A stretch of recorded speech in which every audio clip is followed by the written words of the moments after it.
제가 아는 한 친구가 있습니다. 그 친구는 요즘에 조금 아픈데 그 아픔 가운데에 몸서리치면서도 한 가지 고백하는 게 있어요. 무엇이냐면은 너무 아프고 너무 힘들고 정말 살기 싫을 정도로 고통스럽지만 그래도 괜찮은 이유는 예수님이 나보다 더 많이 아프셨기 때문에 괜찮다, 이런 얘기를 하는 친구가 있습니다.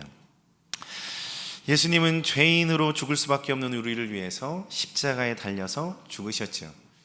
예수님의 죽음은 합당하지 않습니다. 왜냐하면 사형은요, 극악 무도한 죄인에게 주어지는 형벌이기 때문입니다.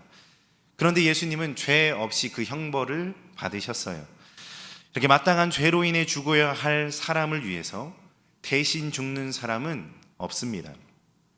예수님이 어떠한 죽음을 당하셨고 어떠한 이유로 어떠한 고통 가운데 죽으셨다라는 것을 깨닫고 알게 된다면 예수님의 생애와 죽음에 대해 이성적으로 납득하기 어려울 거예요.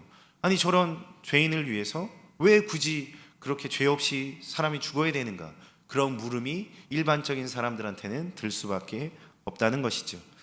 예수님의 죽음은 무고했고요, 불합리하였고 무죄했기 때문이죠.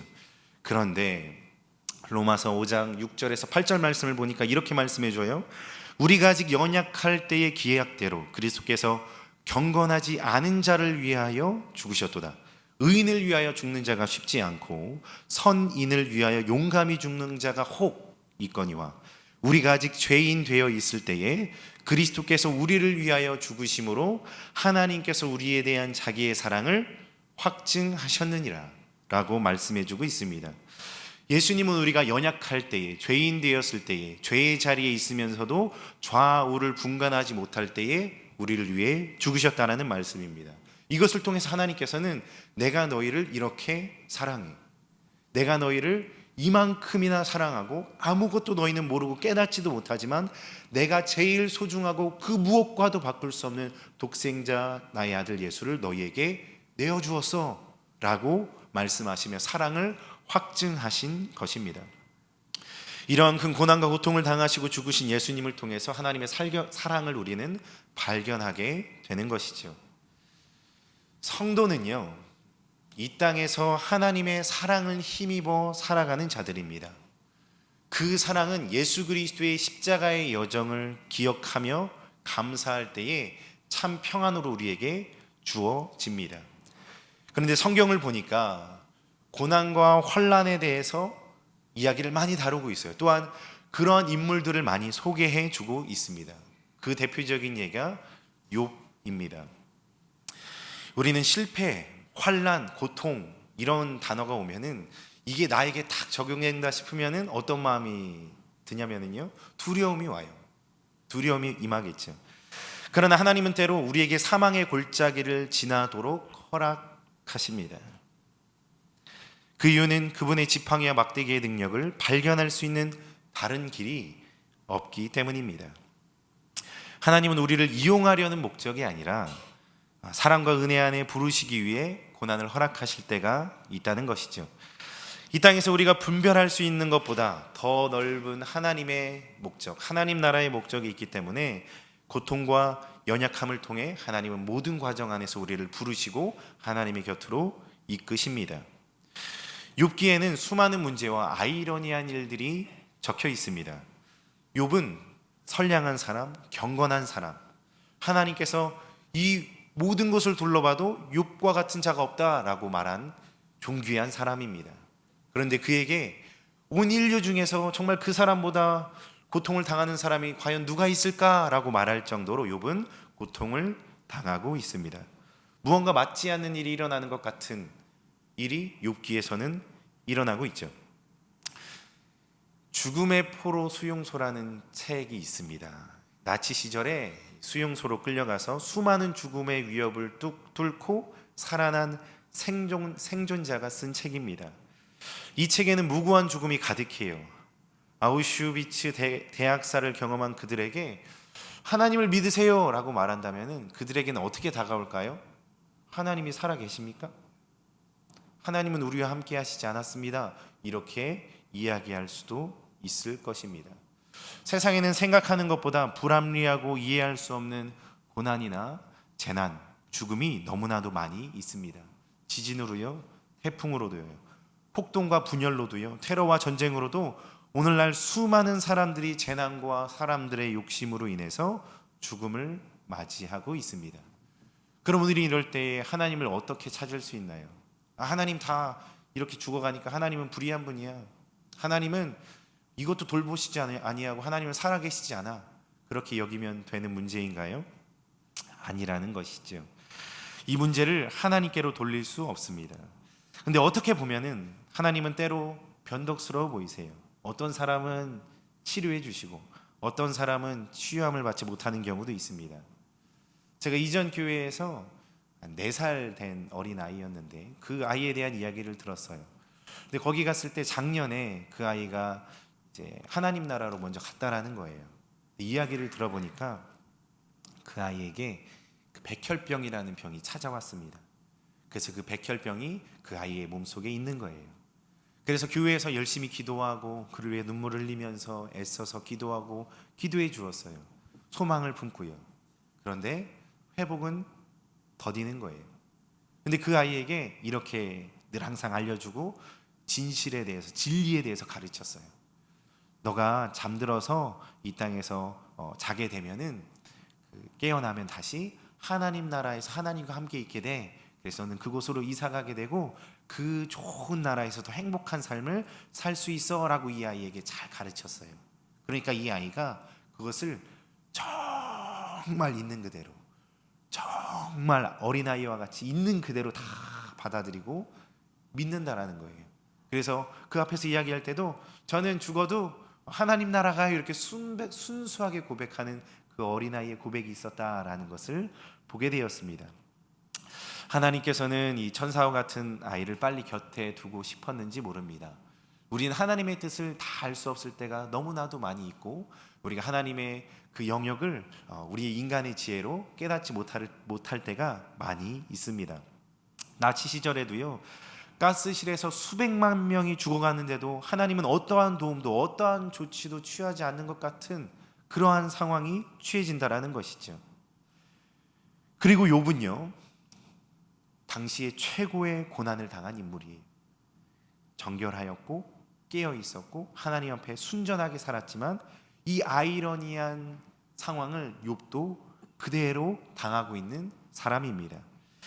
욥기는 이러한 난해하고 어려운 질문을 가진 채 은혜로 살아가는 방법은 무엇인가 라는 것을 제시해주고 있습니다.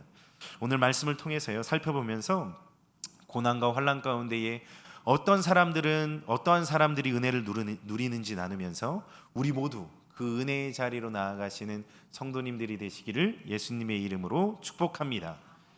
성경은요, 고난과 환난이 오는 이유를 크게 3가지로 말씀해주고 있습니다. 인간의 죄로 인해서 하나님께서 깨닫게 해주시기 위해, 그리고 하나님의 사람으로 쓰고 연단시키시기 위해서, 그리고 환난과 고난을 통해 복을 주시고 이끌어 주시기 위한 경우입니다.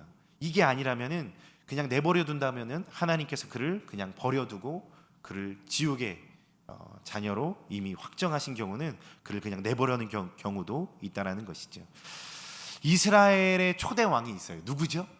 이스라엘의 초대 왕 2글자인데 사울 왕입니다. 사울은 이스라엘의 초대 왕이었어요. 키가 다른 사람들의 머리가 하나가 더 달릴 정도로 이런 장군감이고 왕감으로 제격이었습니다. 그리고 그는 겸손한 사람이었습니다. 그런데 왕이 된 이후에 그가 어떻게 됐을까요? 교만해졌어요. 블레셋과의 전투를 앞두고 있어요. 근데 사람들이 도망가는 거예요. 왜요? 사무엘이 와서 예배를 드려줘야 빨리 이 전쟁을 가서 승리할 텐데 이 예배가 하루 이틀 3일 지연되고 약속하는 날까지 사무엘이 오지 않으니까 사람들이 하나둘 떠나는 거예요. 그러니까 사울이 사람들의 눈치를 보면서 사무엘을 끝까지 이 사울이 기다리지 않고 자신이 예배를 드려버렸습니다. 사무엘상 13장 8절에서 9절은 이렇게 말씀합니다. 사울은 사무엘이 정한 기한대로 이레 동안을 기다렸으나 사무엘이 길갈로 오지 아니하매 백성이 사울에게서 흩어지는지라. 사울이 이르되 번제와 화목 제물을 이리로 가져오라 하여 번제를 드렸더니 라고 말씀해주고 있어요. 사울은 사람들이 떠나는 것을 보면서 조급하고 불안한 마음으로 예배를 드려 버렸습니다. 또한 사무엘이 사울에게 아말렉을 멸하라고 하나님의 명령을 전했음에도 핑계를 대면서 그것을 순종하지 않았습니다. 사무엘상 15장 9절을 보니까 사울과 백성이 아각과 그의 양과 소의 가장 좋은 것 또는 기름진 것과 어린 양과 모든 좋은 것을 남기고 진멸하기를 즐겨하지 않고 가치 없고 하찮은 것만 죽였다라고 말씀해주고 있습니다. 사울은요 교만해졌고 하나님 앞이 아닌 사람 앞에서 살기 시작합니다. 하나님 앞이 아닌 왕의 자리 앞에서 살게 되는 것이죠. 하나님은요 사울에게 사무엘을 통해 여러 번 기회를 주셨지만 그는 돌이키지 않았습니다. 결국 그는 악귀가 들리고 평생 그릇된 판단을 가지고 세상과 사람 앞에 사는 자로 버려둠을 당했습니다. 이에 반해 다윗이라는 인물이 있습니다. 하나님께서는 사울과 마찬가지로 다윗에게도 기름을 부으시고 왕으로 삼겠다고 말씀하셨어요. 그러나 사울과는 다르게 한 가지 일이 일어나는데 다윗에게는 오랜 시간 고통과 환난, 시험과 죽음의 위협이 연속되는 삶을 살게 돼요.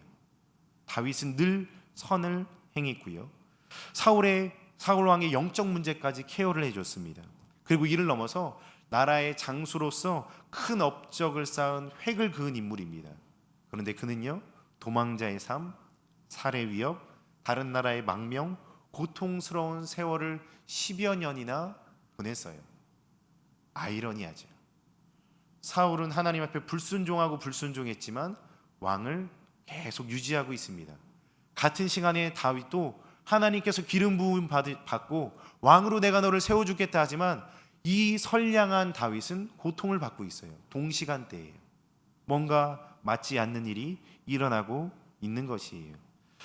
그런데 하나님께서는 다윗을 통해 이루고자 하시는 것이 있죠. 그를 연단시키셨고요. 중심과 믿음을 확인하셨습니다.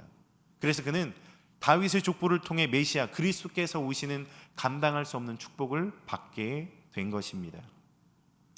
욥은 어떨까요? 욥은 당대의 완전한 자, 하나님께서 야 그보다 나은 사람이 없다라고 말할 정도로 뛰어난 인물이었어요.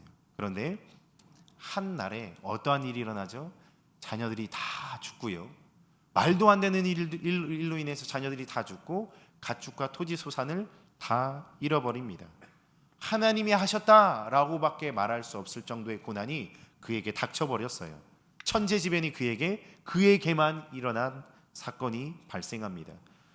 그런데 욥은 그럼에도 불구하고 입술을 지켜요. 우리 한번 욥기 1장 21절로 22절 말씀을 같이 한번 읽어보도록 하겠습니다. 시작. 이르되 내가 모태에서 알몸으로 나왔사온즉 또한 알몸이 그리로 돌아가올지라 주시니도 여호와시요 거두시니도 여호와시오니 여호와의 이름이 찬송을 받으실지니이다 하고 이 모든 일에 욥은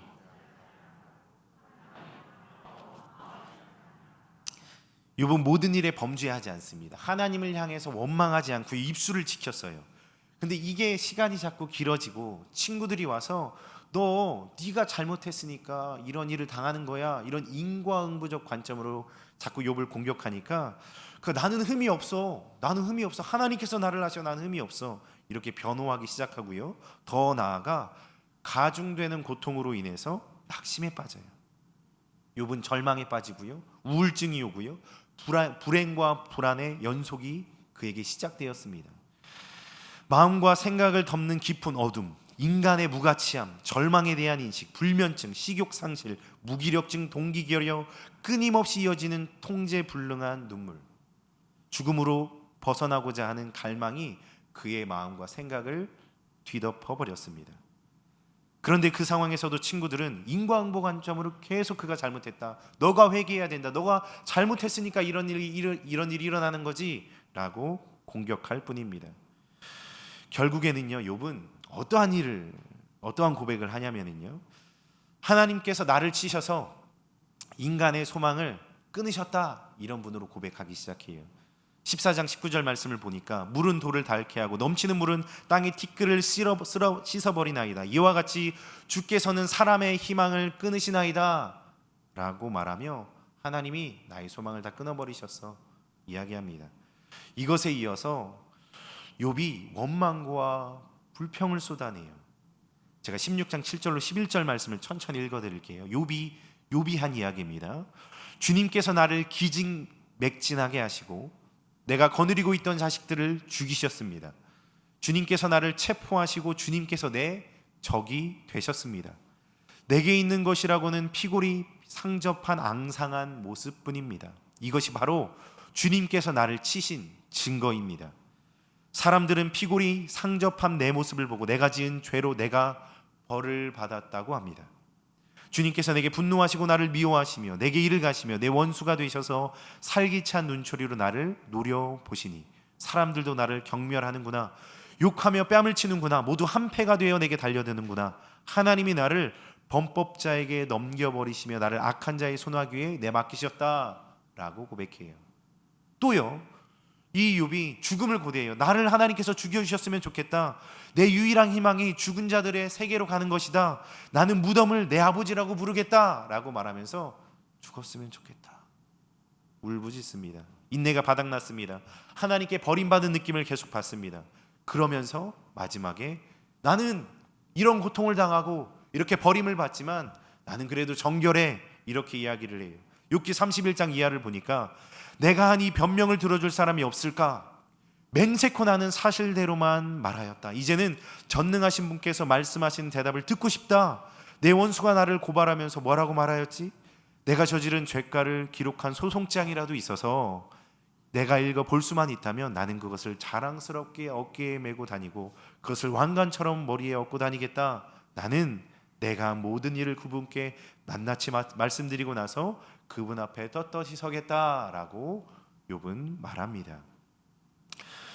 실제로 욥은 정결하고 거룩하게 산 사람입니다. 그러나 어떠한 관점으로 보면은요, 자기 의로 산 사람이라고 비춰질 수 있습니다.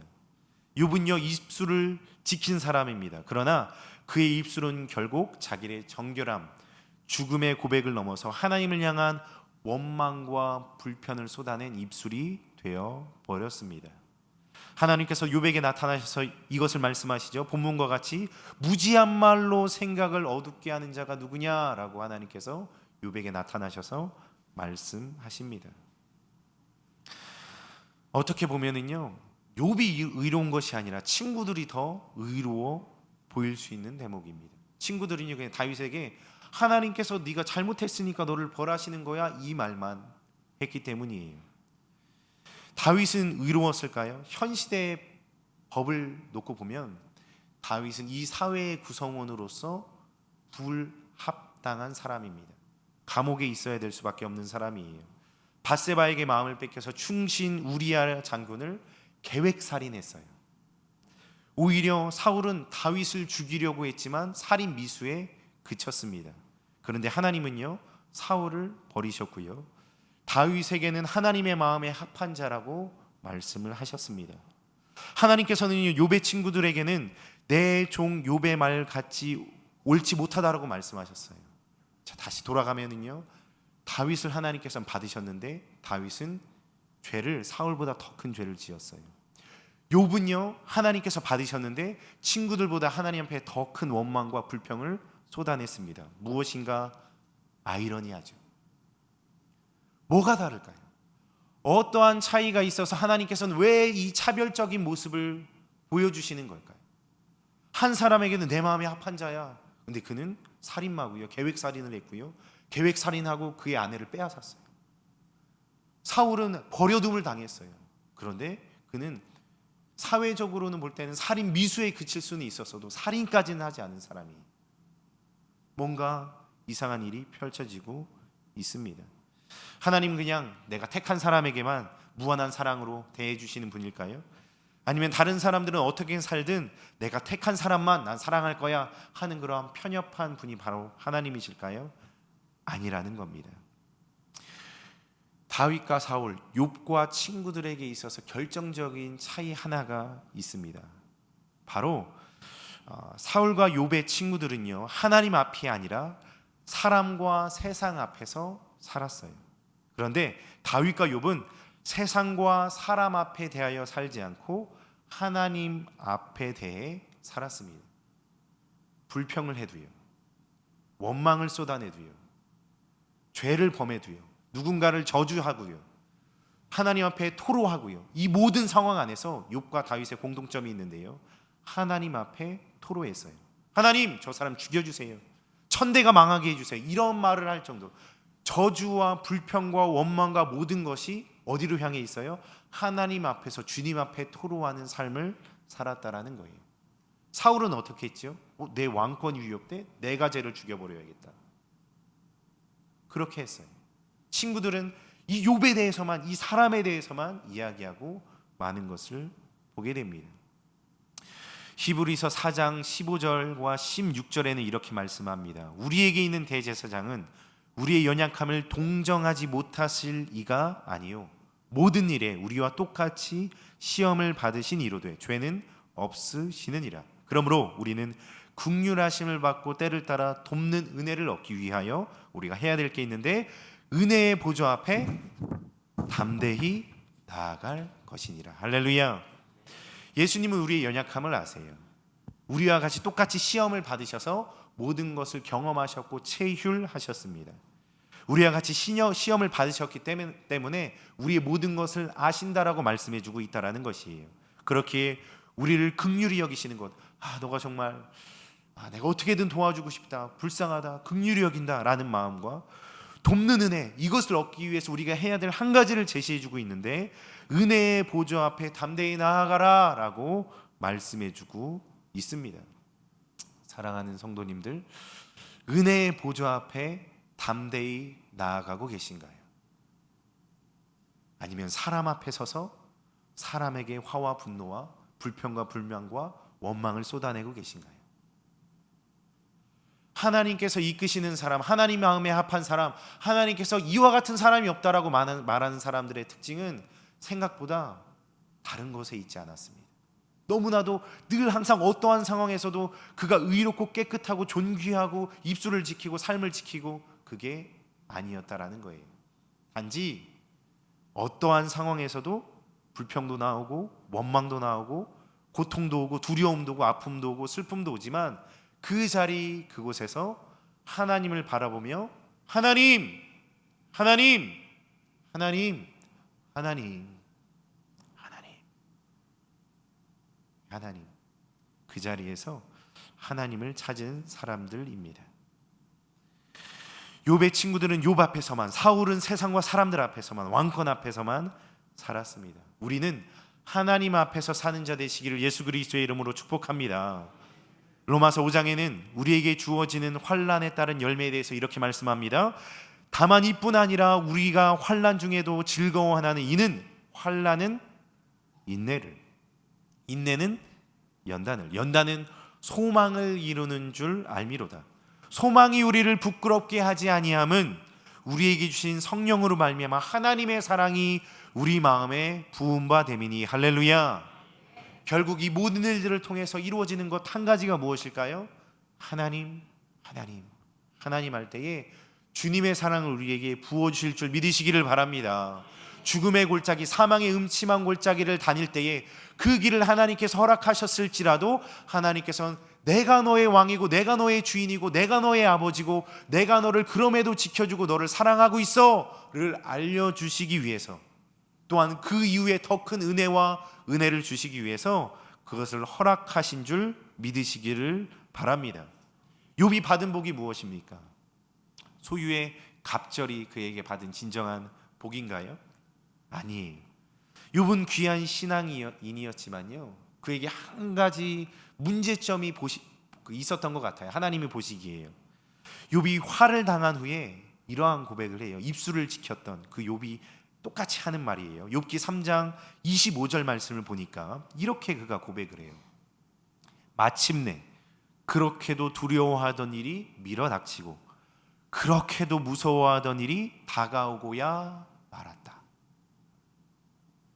욥은 신앙생활을 정말 존귀하게 잘했거든요.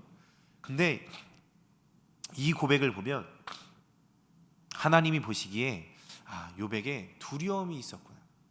하나님이 보시기에 하나님이 보실 때 욥에게 두려움이 있어. 두려움 때문에 이렇게 신앙생활 그래도 잘하고 하고 있지만 두려움이 아니라 하나님의 내가 그를 사랑하는 그 마음을 욥이 알았으면 좋겠다라는 뜻으로 이것들을 행하시지 않았을까라는 저의 작은 묵상이 있습니다.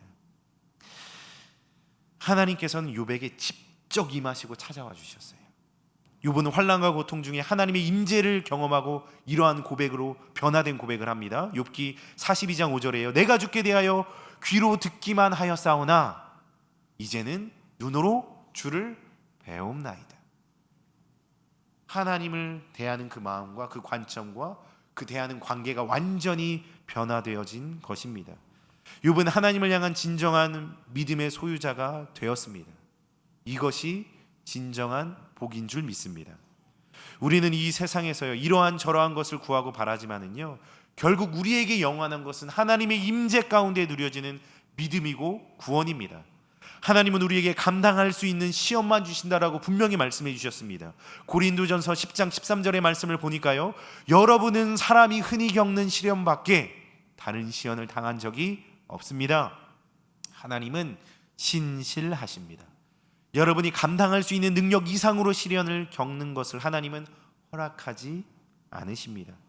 하나님께서는 시련과 함께 그것을 벗어날 길도 마련해 주셔서 여러분이 그 시련을 견디어낼 수 있게 해주십니다 라고 말씀해 주셨습니다. 저에게도 시련이 닥치고 있고 늘 닥쳐왔습니다. 어렸을 때는 어렸을 때대로, 컸을 때는 컸을 때대로 가정 안에서 수많은 시련과 고통 안에 지내고 있어요. 그런데 저도 그렇고 저희 아내도 그렇고 감사합니다. 여러 의미로 감사해요. 하나님께서는 모든 상황과 역경과 형편과 환경 그리고 모든 좋은 사람들을 통해서 은혜 위에 은혜 가운데에 우리를 이끌어주고 계시는 줄 믿습니다. 물론 고통스러운 시간이 있을 수 있고 그것이 견디기도 어렵고 인내하기도 어렵고 울부짖을 수밖에 없는 시간이 있을 수도 있습니다. 근데 그럼에도 불구하고 하나님께서는 그 환경 가운데 우리를 부르셨고 나를 아시고 나와 함께하여 주시니 그 안에서 주님의 뜻이 임할 때에 하나님께서 반드시 주님의 일을 성취하실 줄 믿습니다. 베드로전서 1장 9절에는 이렇게 말씀합니다. 믿음의 결국 곧 영혼의 구원을 받음이라.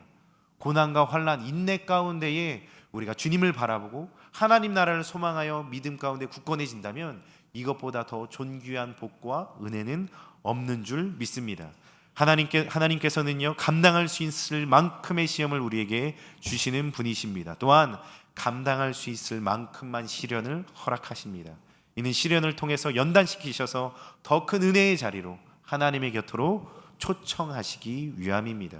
이를 통해 우리를 하나님 곁으로 인도하시고 믿음과 구원으로 인도하시는 그 하나님을 굳건히 붙들고 믿으시는 저와 우리 성도님들 되시기를 예수 그리스도의 이름으로 축복합니다.